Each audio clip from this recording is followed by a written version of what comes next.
Hello, and welcome back to Rediscovering You, episode 60. Today, we are going to speaking with Amy DeGrossa. Amy DeGrossa is an educator, a transpersonal life coach, a certified clinical hypnotherapist, Reiki Master, and mother of four. She is also the amazing host of the Into the Heart podcast. But today I am so excited for our conversation because we're going to be talking about something that almost all of us will experience at some point in our lives, but somehow there aren't enough conversations about it. And that is the empty nester phase of life. So, Amy, first of all, welcome to the show. I'm really excited to have you here and to have this conversation with you. Thank you, Laura. It's such a pleasure to be with you. And thank you for having me on your podcast. I really appreciate it. Well, thank you so much. So, Amy, I just want to dive right into this because we're going to talk about empty nesting today and what that does to different individuals. But can you speak about your own experiences with empty nesting? Because as I mentioned, you are a proud mother of four and all of your children have flown the nest. So, talk to us about what that's been like for you. Yes, thank you. Yes, so this was a major transformation for me. First of all, I do have four children. They're grown and they're all on their own. And there's a 10-year difference between the oldest and the youngest. So the empty nesting process began and continued over an extended period of time. And during that time, I was aware of some of the transitions and changes. It really wasn't until the last one formally left to be on her own and moved away, even after college, I guess, because she was still coming home during college. And then all four of them were living in different time zones in different cities. And it just sort of hit me very deeply, especially in the area of my identity, because I began to see how I had so identified with being a mom. And a part of my life, a very large part of my life, was geared around my children and invested in, just helping them as best as I could and making sure that we created connections that allowed them really to become independent in their own right, and me letting go. I think it's a huge letting go process, right? And it's letting go and it's shifting the role of motherhood, because let's face it, we're always going to be moms. That's a constant. However, the role that we, if you will, changes. We go from having these very young, innocent, curious children who rely upon us for their survival and for learning and for so many things, right? Mm-hmm. And then become, autonomous beings in their own right, which is a beautiful process in and of itself, watching each of them grow up. And then they grow, they leave. And within me, I noticed that there was a spaciousness that felt pretty empty. And so I had a sadness along with the excitement for them. And one of the things that's very clear to me that I have been working on over the years is this notion that grief and joy, sadness and happiness can coexist at the same time. And so, really leaning into being able to feel the full spectrum of all of my feelings without necessarily following a generic narrative of our culture, and really just allowing myself to understand what my feelings mean for me as a human who continues to evolve, and that it wasn't an end point. In fact, it was truly an absolutely new beginning. I think that's so important that you reframed that as you just did, that it is not an ending, because I know I've spoken with so many women that are in that mindset that this is an ending. What is there for me now? But they're also afraid to even voice that because there's a guilt also about feeling sadness about what that means for them. And so that's why I wonder if it's one of the reasons why people don't talk about what the identity shift is for the parent during the empty nester phase. We're all so excited that our children have grown and they're autonomous and they're successful now, but we're not focusing and talking about what's happening for mothers, particularly. So I appreciate that you speak openly about how there is a grief along with the joy and they can coexist together. Yeah, it was a huge learning. I think I grew up with a mindset that when other people are suffering, it's not acceptable for me to be joyful. In other words, if my mom was having a sad day, I didn't feel free to be excited about stuff. It felt like I needed to match that sort of affect, if you would, because she suffered from depression often. Mhm. And as a child, I didn't really understand it. I just understood what I felt and I could pick up on her energy. And it really turned out to be a relationship with the way that I empathize with people in terms of, and I think I was also educated this way, in a sense of, if somebody is having a hard time, you want to be able to meet them in that space. And it was a misconception on my part from a very young age that I carry with me that I couldn't also be feeling joy at the same time. Mhm. And it wasn't until many years later, and then really until I started doing some healing work around the grief of the loss and exploring my own identity. And I remember asking a question to one of my teachers, one of my spiritual teachers, and she said, "Well, Amy, grief and joy can coexist." And I'm like, "Oh my gosh, I'd never really even considered that. I thought it was, you were feeling one thing or another." Mhm. It really opened a whole world for me to begin to explore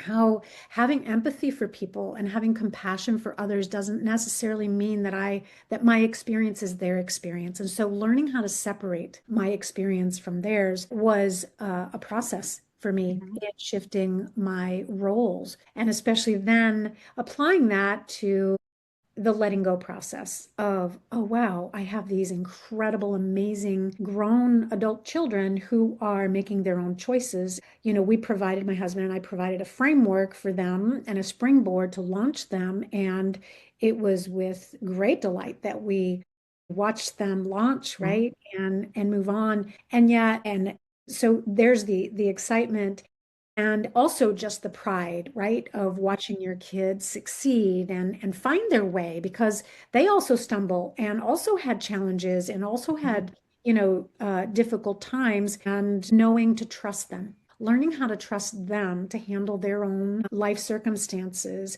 while the role of maybe holding space became a more secondary role for me, Mhm. less involved in helping to make decisions, but really more a sounding board, a listening, and a safe place to, come back to for feedback if solicited. I had to learn to not offer unsolicited advice, actually. And that was a big learning curve too for me. Yeah, yeah. I don't know. I could see that too as a parent, just to wait for them to ask and how that is part of, as you were saying earlier, like your evolution of what it means to be a mom and how you mom at this stage of life right now for your children. It's a change.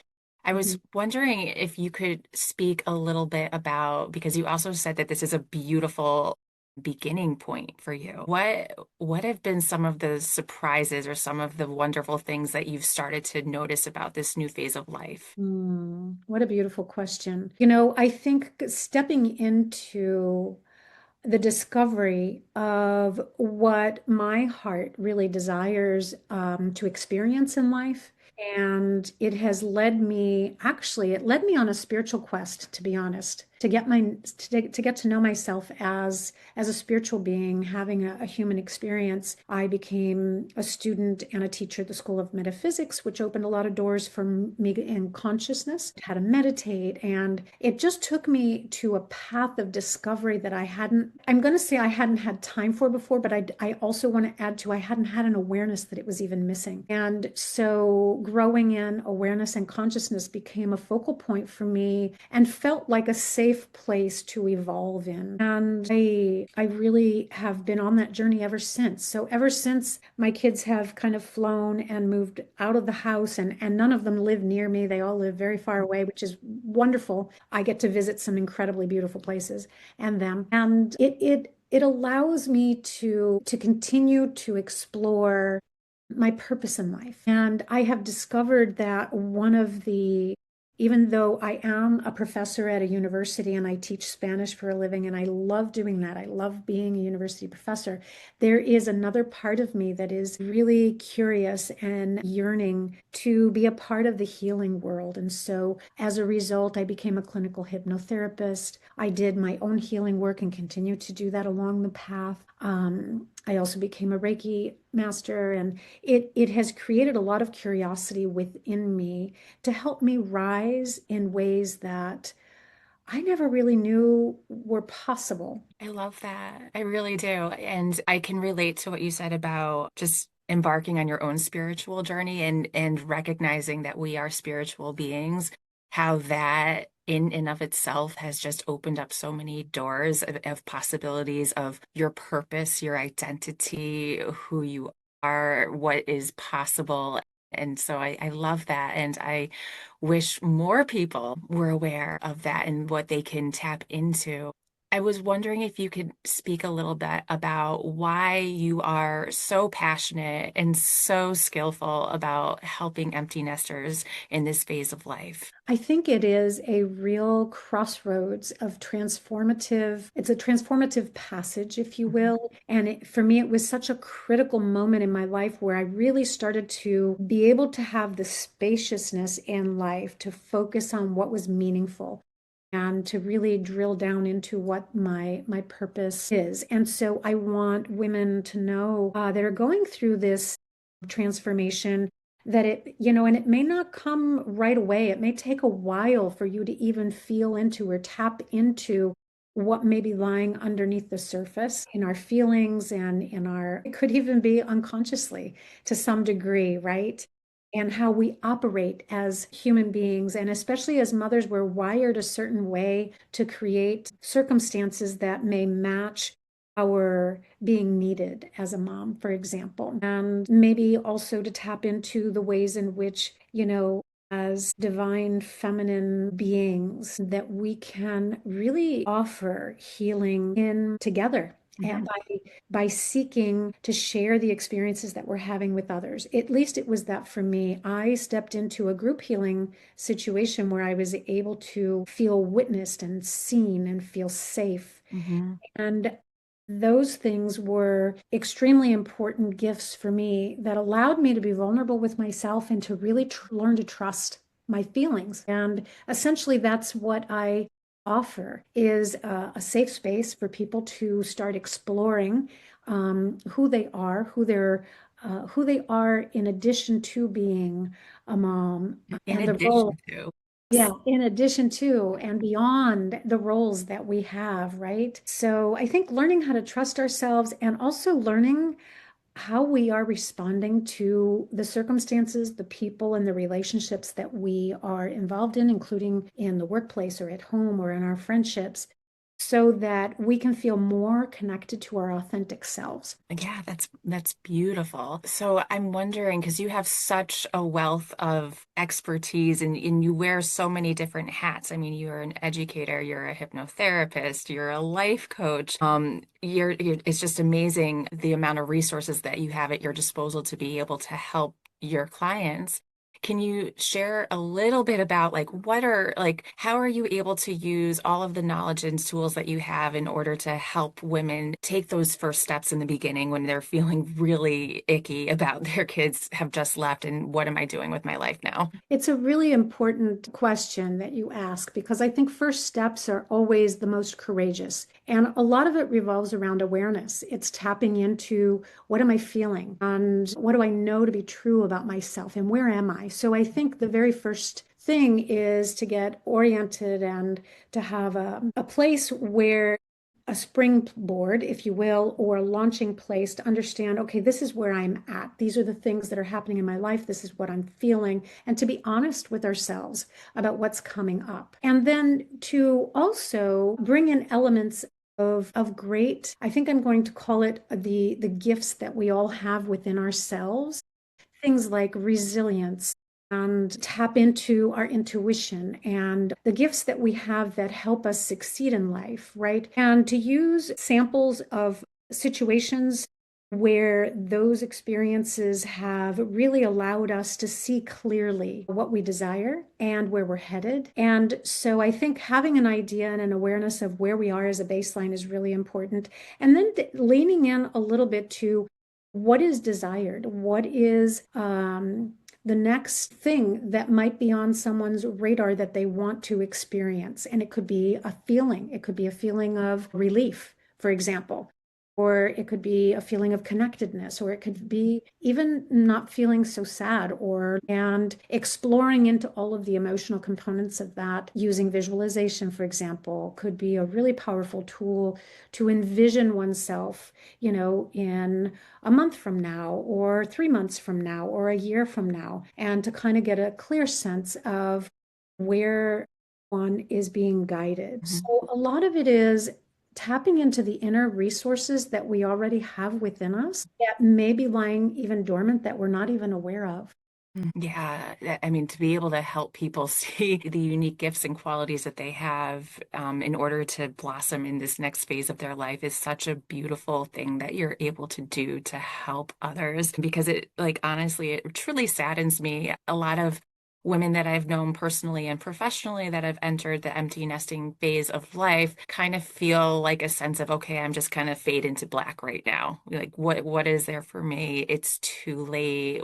I can't, like, what is my purpose outside of motherhood? Like, this is just it. And so, like, do you ever experience that when you're working with clients or in your own evolution? Yes, I think I both. And I think I have seen women who aren't connected necessarily to their feeling body, to the emotional body, and Mhm. maybe set that aside because they're used to sacrificing. They're used to everything being for other people. I can include myself in this category, right? I was raised in in a family in which being of service to others came first before any and all things, which is a beautiful gift, but it's not complete in my mind. It isn't at the expense of who we are, or should never be at the expense of who we are or what our heart calls on us to be, right? So we can't forget about who we are. I like the analogy of, the oxygen mask, which is used quite often. If you want to help yourself and other people, you need to take care of your own physical needs first, or your own needs, and then you can tend to other people maybe more logically, or even Hmm. more passionately, quite frankly. So I think some people, especially moms, I think we spend a lifetime sacrificing our own. I know I did, sacrificing, my own needs for those of my children. I would do anything for my kids. Hmm. And yet, so without completely losing oneself in the process, is to really come back home and Hmm. to continue to cultivate a relationship with self. And that's self-love, self-care, self-acceptance. And oftentimes, what I have found, some of the things that surge or that come up in those areas are belief systems that we have been taught from the time we're little, such as, you serve other people and you think about others before yourself. That's something I carried with me for a long time until I began to learn, no, it's also good to take care of yourself first. In fact, I can show up better equipped if I'm taking care of myself and my own needs, and then I have more space and really more love to offer if I'm taking care of my own self-love and soothing and all of that. So, and that's a process. That is a process. That's a hard one. I mean, it sounds so simple, but it really isn't, especially like you said, if you've been ingrained with the notion that you must care for others and put others before yourself, and it's actually really selfish of you to put yourself first. Like, don't take that time. For somebody listening right now who might be in that loop, what are some tangible acts of self-care or self-love that have been particularly helpful for you as a place to start? I would say perhaps, and this is not an easy one, but perhaps asking for help is maybe a first step, maybe considering asking for help. Because what I know to be true is that we can get very looped inside of our own head and Mhm. looped within a story. And the story feels that, I'm not this enough, or I don't have that, or, and if I can step aside from that and ask for, well, okay, if I don't know how to do this, maybe I can find somebody that can help me, that can Mhm. guide me at least to get me on a path. And so that's where I think coaching really is very helpful, because those of us like yourself who are coaches, we have a lot of tools that we can offer our Mhm. clients to help guide them back into relationship with themselves. Things like journaling, having a gratitude practice, meditation. Meditation can be a lot of things to a lot of different people. It doesn't have to be sitting on a cushion in silence. It could be a mindfulness practice. There are lots of ways to come into relationship with our own consciousness, to Hmm. be able to catch ourselves feeling our feelings, catch ourselves thinking our belief systems. What is it that I'm believing about myself in the process of how this is all unfolding? And if so, what I can help with is identify limiting beliefs that get in the way of maybe one living their most authentic life. And I found that to be very freeing, to be able to identify some of the limiting beliefs that were keeping me stuck in loops and patterns. For example, my parents divorced when I was very young, and my story involved a lot of messaging about who's going to take care of me. And I recognize, even as an adult, that there's a narrative running in the background subconsciously around that, right? That when I feel triggered about something, for example, that it often can be because I don't feel safe or I Hmm. don't feel like anybody's going to take care of my needs, right? And so then it becomes a matter of learning some skills to self-soothe. I work with a coach who has taught me how to connect to that inner child and to really connect to those parts of ourselves that may have been wounded when we were little, but to remember that we can now parent that aspect of ourselves Yes. and soothe that little 6-year-old that might be really Mhm. having a rough time, and then re-engage from that place of being the parent who is soothing that child, and then move forward in whatever relationship or whatever experience it is that I'm having. So it's like time out, if you will, with yourself. That's Yeah. such a cool analogy. I really like that. I'm going to take that. Yeah. So, a lot of people that I talk to that are kind of new to the concept of life coaching and are kind of fuzzy about what that is and how it could possibly be helpful for them and how is it different from therapy and how can it help me do something that I can't already just figure out on my own. Can you talk a bit about what makes life coaching so magical, particularly when it comes to helping people in the empty nester phase of life? Well, there's a couple of things that come to mind. I will tell you, working one-on-one with a coach is really valuable. There are coaching situations. You and I have a business coach, and it's a group collective coaching experience, which also has a lot of value as well. However, working one on one in this particular setting really allows you to connect with your inner landscape and to really get clear about what it is that you are experiencing and being witnessed. I think there is so much value in having someone else hear what you're going through. I met with my coach 2 days ago, and I was telling her, I really appreciate you because you can really hear me in a way that is loving, empathetic, and detached. So this person is not emotionally invested in my experience. And so they have a tremendous amount of resources that they can offer me to be able to consider, the possibilities that are there for me to grow.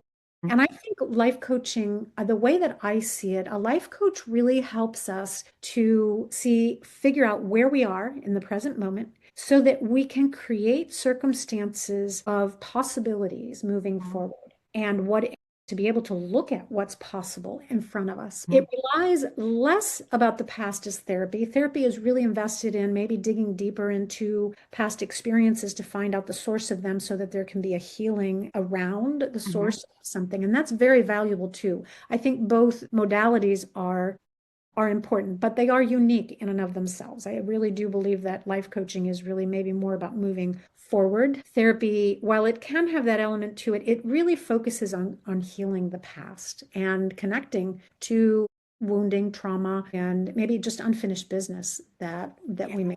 you described that beautifully, the distinction between the two. So thank you for articulating that as well as you just did. I'm wondering if you could speak a little bit about what somebody might expect if they were listening to this, like, you know what, I want to connect with Amy and I want to figure out what this next phase of my life is, but I've never called a life coach before. I don't really know. Is this like a long-term thing? Am I locked in for years? Like what would somebody expect if they were to reach out to you and seek some help? Thank you for that question. Yes, I think the very first step would be to just reach out for a discovery call and see if we're a match, to see if we fit together, if where you are in your life is a place where you're ready to take the next step.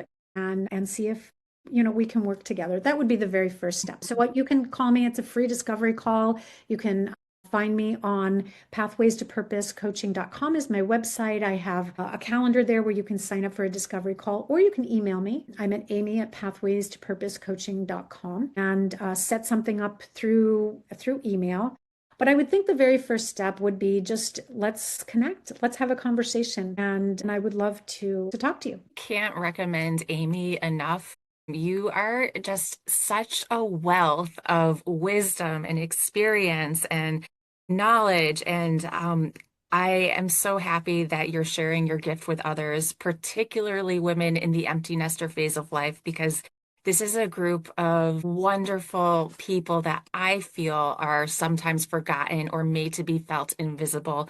And that should not be happening. This is a phase in your life that is so beautiful, and you're going to be able to learn so much about yourself and the gifts that you still have to give to the world that, like you said earlier, might possibly be dormant that you don't even know are there. And it's amazing. It's amazing what you can see once you start to evolve out and spiral out and see all these other new identities that you have and all these other ways that you're able to contribute to the world. Thank you, Laura. It's so appropriate that your podcast is called Rediscovering You, because I think this is certainly a rediscovering. And it is an area of a very important phase of life in which we can really have the opportunity to come into relationship with the self and Mhm. just embrace embrace the whole experience of what is next, what's possible. I love the whole notion of possibilities and potentialities, and there is no limit to what we can do. And I think that if we just have the right guidance and if we're just set, on the right path, and we can really find a lot of gems along the way. So true. And I agree with you. I could not agree with you more. It's limitless, really. Like if there's something, if there's a dream you desire, if there is something that you want to do, something that you're feeling called toward, there's not a box. Like this, it's just a self-imposed construct. You can do whatever it is that you want. And I'm so excited that you are specifically positioning yourself to help women in this beautiful phase of life. Amy DeGrosa, thank you again for being on the podcast. I love this conversation, and anybody listening, especially those of you beautiful women in the empty nester phase, please, please, please connect with Amy. I promise you, you won't regret it. Thank you, Laura. Thank you, beautiful. You're such a beautiful soul. Thank you. Right back at you.